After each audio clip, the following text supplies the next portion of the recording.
which we will be witnessing, which we can respond to intelligently or unintelligently.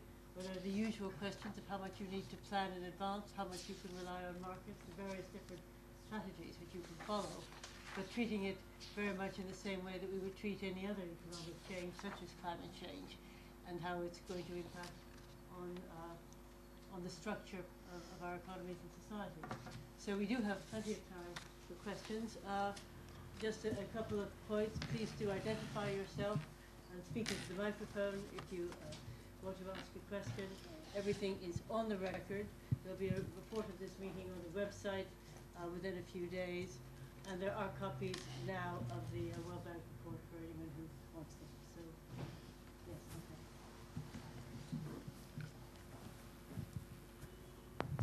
okay. Thank you. I have a question to Leila. My name is Osman Bashir from South Bank University.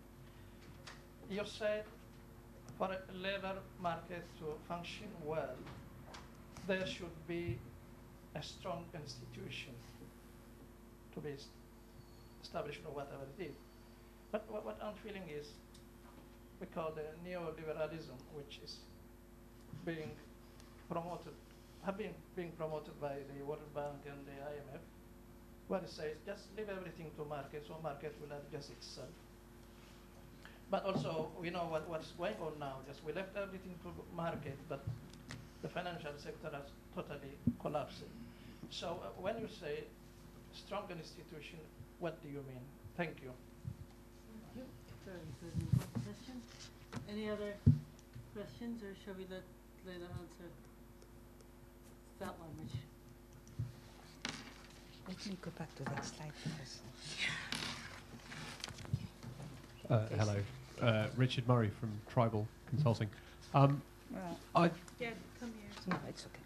Sorry, I just wanted to ask a question about almost three spheres of migration. You've got an educational sphere, an employment sphere, and then something that might be termed citizenship, and how you might move from between being actors in these different spheres as life progresses. And if you had anything to say on that.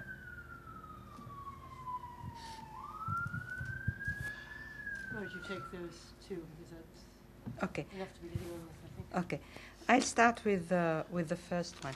And I don't know whether we can have the slide because it could help, but otherwise it's not a problem. But do you know which page it is in the book? I think yeah, it's towards the end. Okay, the market supporting institutions. This is what we are talking about. Is it's okay? Sorry.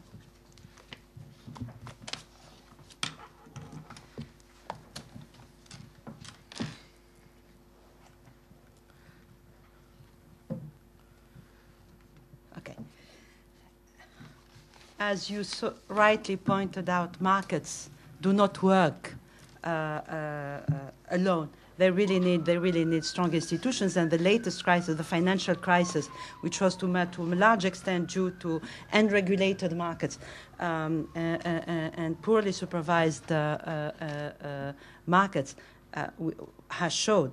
So the market supporting institutions that we are talking about, and I'm sorry I had to go quickly through this slide, are the institutions that, and when we say institutions, it's not necessarily only government institutions. It could be, NGOs could play a role, the private sector could play a role. The institution is really in the function more than who is going to do what, although that's very important, and all actors will play a role. But let's say, for example, for the monitoring of the global and the domestic labor market, we need to know the jobs vacancy trends in the countries, in the receiving countries, the demand countries. We need to know the emerging areas of labor shortages. We need to have information analysis and dissemination to intermediation and training agencies so that they know what to train, what is the demand in terms of skills, and what to train and how to train and where to train. We need information on migration flows and the migrants' characteristics, that databases. And as you can see from the landscape, the institutional landscape that we have today, lots of actors are already involved in these different areas. But this involvement is often scattered, patchy. There's lots of gaps. So it's very important to have a much better institutional infrastructure. And it's the same thing for the two other areas that I have mentioned: monitoring global and domestic education and training, accreditation, recognition of diplomas are big problems in Europe, let alone between Europe and potential supply countries. And the matching of the demand and supply, you cannot leave. There are lots of private agencies that are doing the intermediation. There is also lots of government agencies that are doing the intermediation. But in any case, it's very important that the recruitment agencies be accredited so that they have all the skills and the means to do well their jobs, and they have to be supervised. So they are sanctioned if they do a bad job, and they are, you know. And the Philippines gives good examples. The Philippines has gotten very well organized. I mean, there are shortcomings, there are problems, etc. But they have quite an expanded infrastructure, institutional infrastructure that has been working over the years, needs adjustment, but has been working. So I don't know if that's... sorry. Sorry, go carry on. I'm of the opinion that really there should be a strong government, regulatory bodies, you know, so that it will function well. Yeah. Because we have seen what the private sector have been, the NGOs are still all there, but it failed, really. No. The But policy failed. There are two things. There is the provision of services, and there the government cannot do it alone, that's for sure, the private sector. But on the regulatory, yeah, it has to be a public body. All right, thank you. Thanks. And the question about the stages or the types of migration? I didn't really... Sorry, your name? Sorry. My name was Richard Murray. It wasn't a very well-formed question, I apologise. No, it's okay. I'm thinking about different stages in a migrant's life between education and when they're employment, and if they choose to settle in a particular country, and if the research lent any insights as they move between these different stages, so to perhaps studying somewhere, to working in a different geography, to perhaps settling there, if there were any insights around the policy framework from moving between those different stages. It might be that the question doesn't have an application. I don't know. Yeah. No, but it's a very good question, and this is one of the issues that we pinpoint to in the education system in the MENA countries today, is that it needs to, there are a number of issues. First, it needs to include a number of skills that are really needed for global mobility. Languages is one of them.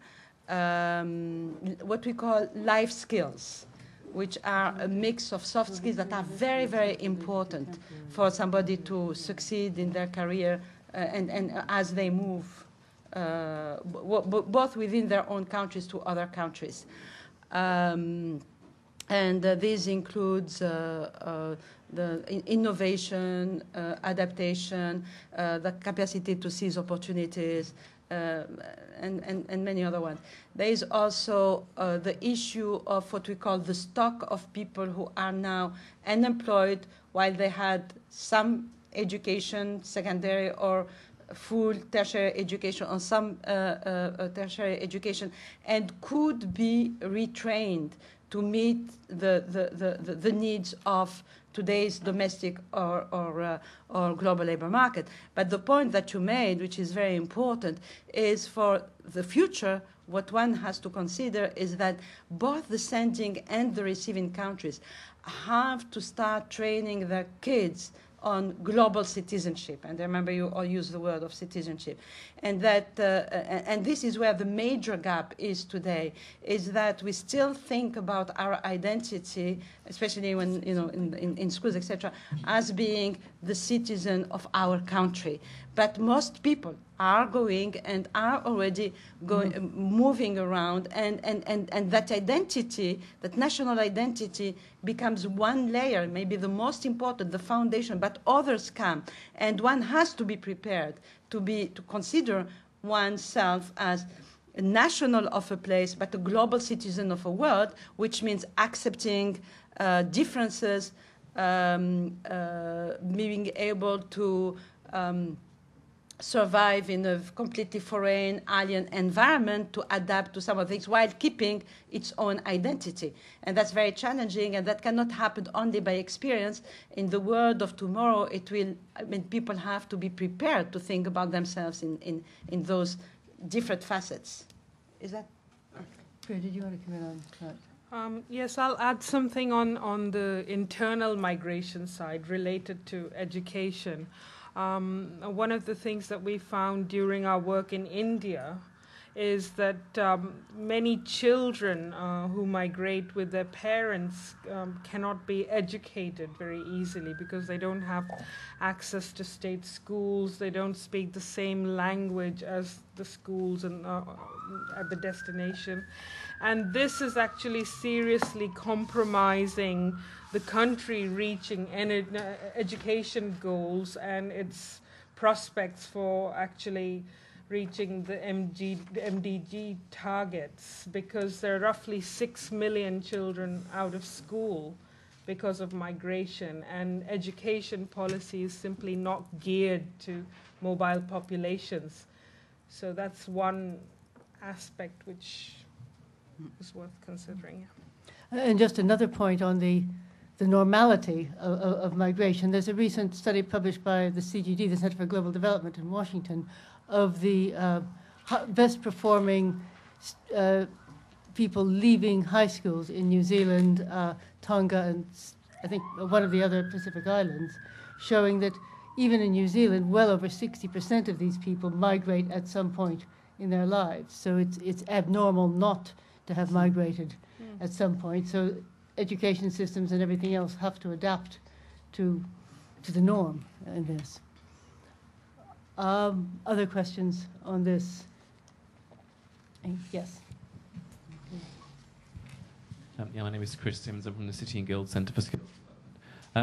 Just on the question of developing the supply of skills to match the demand in receiver countries. I mean, apart from the demographics, one of the reasons why we are unable to meet our own demand has a lot to do with the cultural perceptions of the type of training that's necessary to develop those skills, particularly vocational technical training. So I just wonder, we have up there ensuring quality in sender countries. I wonder about whether there's any evidence that cultural attitudes in sender countries are any better, and whether actually there is any evidence that people in those countries actually see those skills as the way to develop themselves. Yeah, this is an excellent question, and I really thank you for raising it, because it has been one of the things that I think is very important to change in the way vocational training is provided today, and especially in light of the needs of tomorrow. As we have seen, a lot of the needs may be, the bulk of the needs may be in the mid-level skills. And the cultural attitudes are today biased towards higher education and non-vocational, non-technical, non-manual training. And I think in today's world, it's very, very important to improve the perception of those jobs, not only because they are going to be in high demand, not only because people can do a lot of money, but because the way they are going to be, they need to be provided in the future is different. To be concrete, a plumber, an electrician, a carpenter, a mechanic, I don't know how to call them. Today needs to be trained in the technical skills, but also needs entrepreneurial skills, needs language skills, and needs, especially for the sake of mobility, and we have talked about it earlier, needs to understand better the world, to understand better different cultures. So the training of in those skills, once it encompasses all these facets that are needed, makes it not really a manual training, not a training to be a plumber, not being to be an electrician, but opens the possibility as an option. Not everybody would want to do it, to become an entrepreneur providing services in such and such area. And this is very important. This is really crucial to upgrade by bringing in the other skills that are needed, the other dimension of the training, and improve the perceptions of these jobs. Thank you. Well, yes. Sorry to keep you going back and forth. Yes, my name is Patsy Robertson from the Ramphal Center. I would just like to ask you something specific about, say, the Caribbean, where, for 150 years, people have been migrating, unskilled workers have been migrating, mainly to the United States and Central America. Now, what is happening there is anybody who has any skill at all leaves. This country, they're now recruiting even probation officers from the Caribbean. Now, there is this mantra, and you must have heard it, earn, learn, and return for migrants. But they don't return. And what is happening in the Caribbean? It has been, what's the word? I don't want to say a devaluation of standards in public life, because hardly anybody is there to run the civil service properly, etc. They're all overseas doing well. What happens to countries like that? That's a whole area of roughly 5 million people. Everybody who's the doctors, the nurses, the teachers, they just get recruited by the United States, Canada, and this country. Mm. Well, this illustrates what could be the nightmare of the future. If you don't have a global, massive investment in the potential supply countries, well, you would have, the large deficit and rich labor deficit, and rich countries are going to recruit where the skills are, drain these countries from those skills, and you would have this kind of situation. You would have this kind of situation. So that's where the issue is, and that's why we put so much emphasis for the need to develop a very large pool of skills worldwide.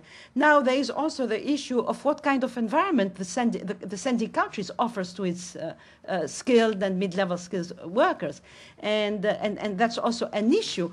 If an effort is not made to offer the right environment for people, and that could be as well the professional, the quality of life, the political environment, all the reasons why people tend to leave. People don't leave their, it's very rare that people leave their home countries because they don't like it. People like where they are born, but if they can't find the right conditions, then they will leave. So there is these two issues, the local environment as well as the availability of supply of skills worldwide.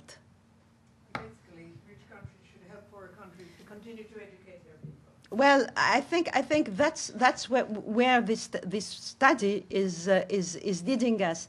Unless there is, I'm not saying rich countries have to help poor countries, but clearly there is a need to a global effort, because the potential supply countries don't have necessarily the resources. Some do, some don't. Most don't, and they don't have the know-how. And so the global effort has to be organized so that the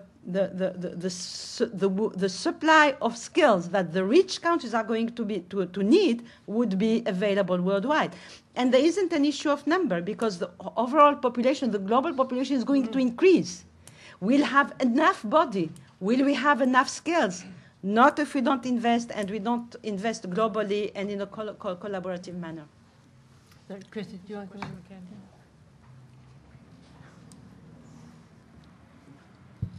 So I'd just like to respond to that, if I may. I take your point about the importance of local conditions and needing to address the wider factors of why people migrate. But I think that with your point, there is evidence that certain countries are more vulnerable to experiencing negative brain drain than others, and in particularly very small countries and countries that are geographically close to receiver countries. So I think that while obviously, yes, you need to address the wider factors, I think there is a responsibility on behalf of receiver countries as well to have nuanced policies in place that will actually take into account the fact that some sender countries are going to be more vulnerable to negative impacts than others. And I don't think that exists at the moment. Yes, sorry, at the back there.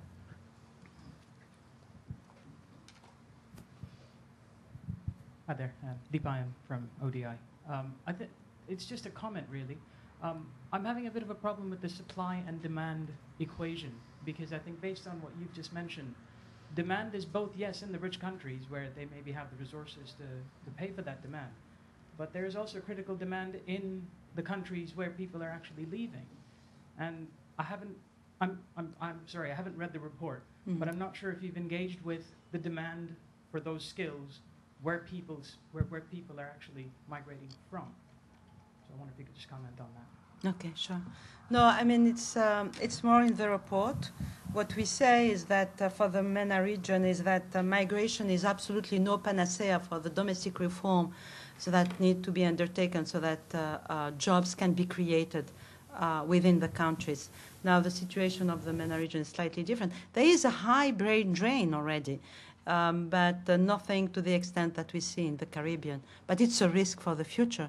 So the MENA countries can see an increase in their population, in the youth population, in the labor force, and see a drain of skills and end up with the uneducated, unskilled part of the active labor, of the active population in the countries, and have skill shortages, which is really I mean, a risk that is quite scary, because it has a lot of social and political dimensions. Yes. Thank you very much. My name is Manuel de Araújo, and I'm from the Center for Mozambican and International Studies, I think. Mine is more like a curiosity. I would like to know if, given that Priya mentioned that, for example, in Southern Africa, there are also like migration issues, and probably, if we are all aware, last year there were another kind of forced migration where xenophobic attacks, happened in South Africa, so which forced thousands of workers to go back to their countries, and without any planning or reintegration system, and then the impacts which those returnees the impact in their own country became an issue, a very contentious issue. I don't know if you dealt with that kind of issues, or issue like the xenophobic attacks or non-planned migration trends. No. And also she mentioned, my other question was, are other regions, for example, like Asia or whatever, doing any kind of study on this topic, like Asia or Latin America or Africa within the World Bank, or this is just a one-off kind of study which was carried out? Thank you. There is a lot of work on mobility that is going on in the World Bank. Actually, each region of the bank has already produced at least one regional report, and there is in the anchor, which is sort of the center, a lot of work that is ongoing on different facets of mobility, of migration and mobility. So. Yes.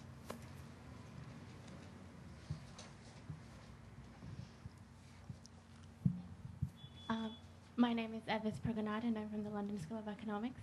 And I wanted to ask you a question with regards to this new, not very new phenomenon called flexible citizens.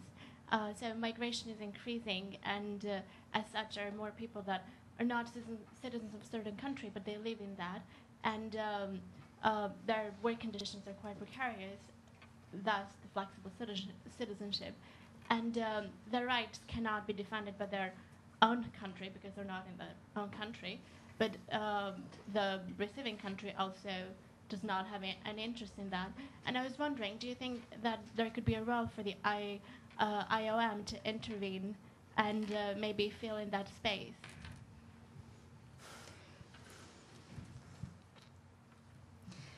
The issue of the status of migrants in the receiving countries, as well as their political and administrative rights in their home countries, is clearly an issue that needs to be looked at. And I think that's part of the future policy agenda too, because there will be much more mobility, different form of mobility, and people cannot be left in a vacuum somewhere in terms of their political rights, their administrative rights, etc. Now, whether IOM can play a role, I suggest that you ask them, because I mean it's really their. I don't know exactly what is their agenda, but it's an area that needs to be.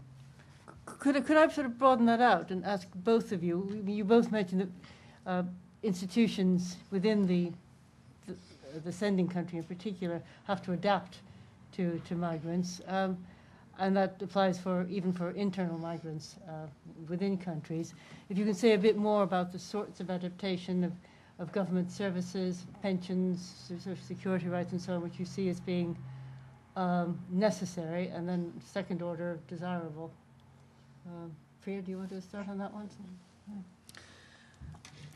Okay, I mean, in the case of internal migrants, there are 4 critical areas for social protection that we've identified in our work on migration and poverty, which is access to education, cheap housing, subsidized food in the case of the poorest migrants, and health programs, because all 4 of these are critical areas where programs are based on residence and are not flexible enough for mobile populations.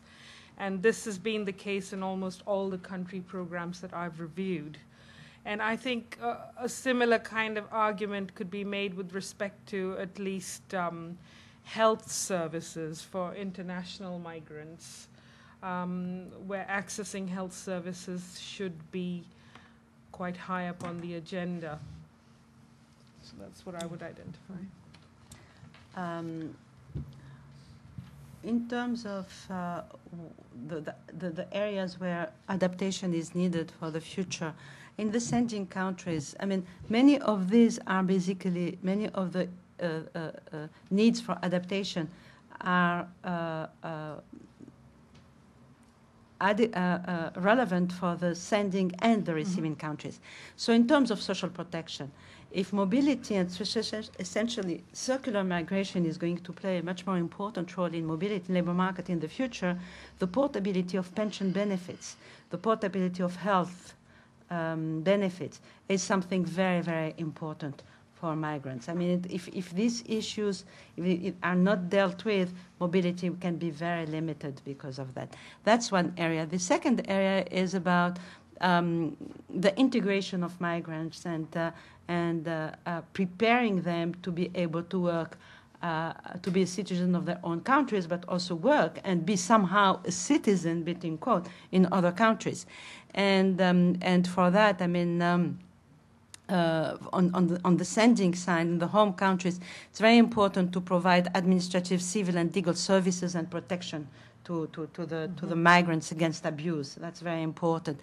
Giving migrants' home countries political rights so that they can have a say on, and then providing the home country language, cultural, and religious services to the migrants and to their children. And this is very important, especially for second generation and sometimes third generation, to basically allow for this multiple dimensions of identity to be lived with serenity and, for people to be harmonious, feel well about being number of things at the same time. This is very important to keep that true.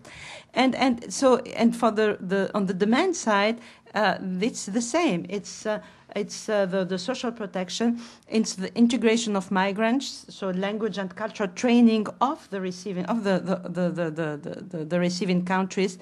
Make anti-discrimination legislation and its enforcement so that they really feel as they are accepted, they are appreciated in the country where they are working, and And that means that within the local society, you have to really enhance the acceptance of social, ethnic, and cultural diversity. And you have to prepare for the society for that. And then, so these are the main things that have to be, in terms of adaptation, that have to be taken care of on both sides. Thank you very much. That's helpful. Yes. Sorry. Richard first, and Chris. I was just going to ask a really cheap question about, in this policy framework as outlined, what would you say are the things to avoid doing for bodies, be they national or transnational? Okay.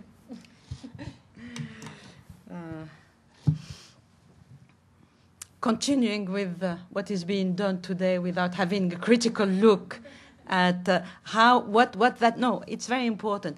I think it's very important to go through somehow the counterfactual. Given what is going to happen in the future, what we can predict, where would today's policies lead us? I think that's. I mean, I cannot tell you the recipes, but I think that's the approach. That's the approach. What we did, we looked at the future and say, given the future, this is what should be done. But I think it's very important to make the case also to see, given the future, what would happen if we continue? We did it only in terms of the immigration flows. We looked at, as I mentioned earlier in the presentation, we have a need of about 215 million people if everything else stays the same.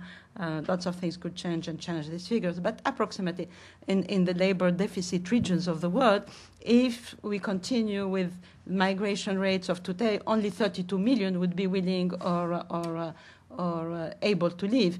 Now, the same exercise should be done regarding all the policies dimensions of mobility and see what would happen if we continue with today's policies. Thank you. Chris? Actually, if you're interested, we did a little bit,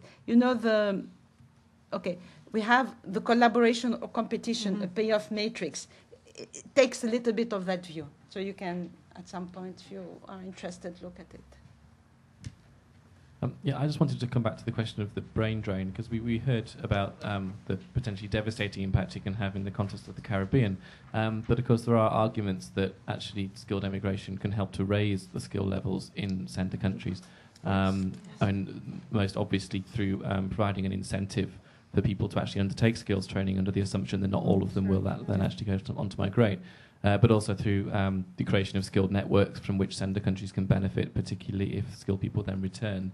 And also increasingly, because of technology, the fact that actually thinking of skills as being lost is not necessarily accurate, because so many of those skills are actually transferable directly through technology and shareable on a global scale. So I just wondered whether you had any thoughts on whether those arguments actually hold up. Is the brain drain as big a problem as it's thought to be normally?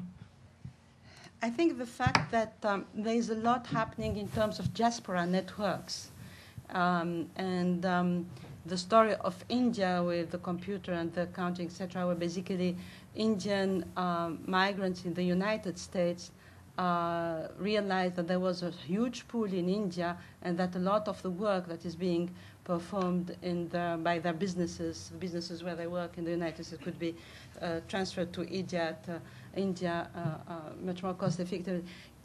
Should not, and cannot hide the fact that there is brain drain, and it can be very damaging to sending countries. The example of the Caribbean is one. The example of some of the sub-Saharan African countries, like Mozambique, I think Zambia, where you cannot find anywhere doctors and nurses in the hospitals. So it's a complex story, but the brain drain is a reality that lots of countries are living with, and it's a very harsh one. I'd like to add a little bit to that point. On the India case, the demand for IT professionals has actually led to a huge industry of training institutes, which are now providing technical training, which didn't exist until this whole stream was established. So while there is a brain drain, there is also an increase in training and education to service those particular migrant streams. So, as you say, it's a very complex situation, and it differs a lot from country to country and sector to sector. Yeah. And one also has to remember that the purpose of development is actually to enable people to increase their choices and their ability to act. And if that means, particularly in a small country, moving to a larger country, whether temporarily or permanently, that's as much part of development as training them in that country. And if they have a shortage of doctors, nurses, or whatever, that is a case for training more, for offering more assistance to do it, not for imposing travel restrictions on existing doctors and nurses. I think unless there's any more burning questions, we have to close at this point, but thank you very much to both of you for really different types of papers, stimulating us to think more about it, stimulating, I think, all of us to certainly go back and look at the report properly. So thank you very much. Thank you.